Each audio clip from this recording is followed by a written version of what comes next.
Hello and welcome to this next video on measures of risk, where we will discuss the concept of standard deviation.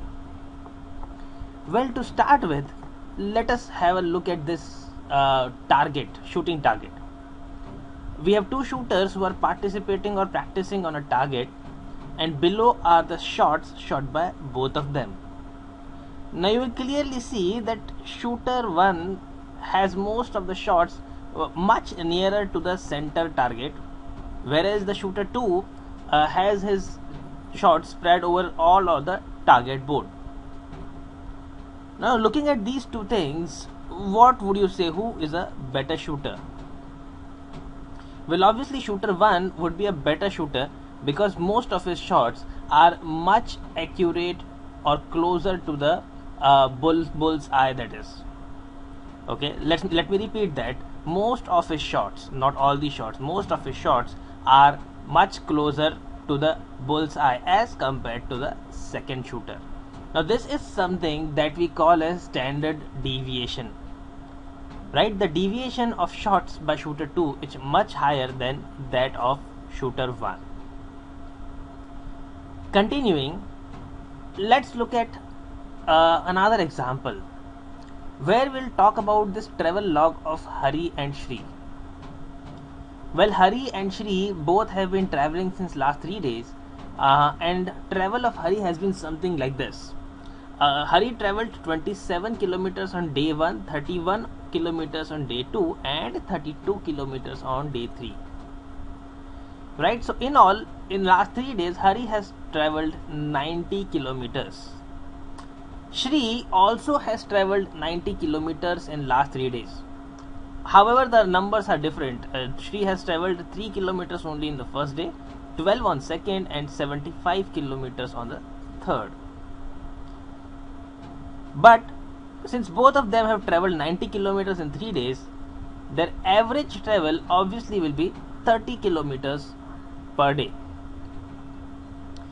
So now that we have made a statement that Hari and Shri both have been traveling on an average 30 kilometers per day, does that sound like a reliable statement for both of them? If we were to try and predict on any given day, we will try and estimate how much would Hari travel. So if we say that Hari would travel somewhere close to 30 kilometers, our estimate would be quite right. So the amount of travel which Hari is making is somewhere closer to the average. But if we ask the same question about Shri, how much would Shri travel on any given day? Frankly, the answer is can't say. So we can conclude that if large number of individual observation deviate too much from the average, then the average sort of loses its relevance, because the average does not remain the true indicator of the data. Well, this deviation of observation is measured by a statistical term which is called as standard deviation. A higher standard deviation means that the average is not very reliable, and a lower standard deviation means that the average is quite reliable and good. Now further, let's take an example from investments.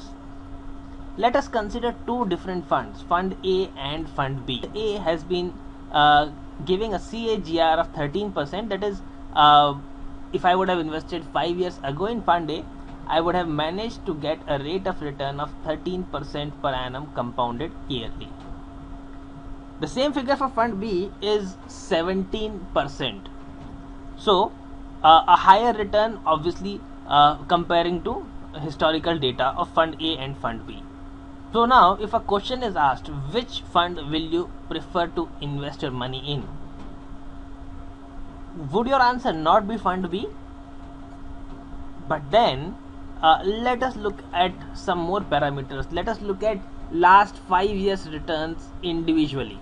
Looking at last 5 years returns, we find that Fund A is much less volatile as compared to Fund B.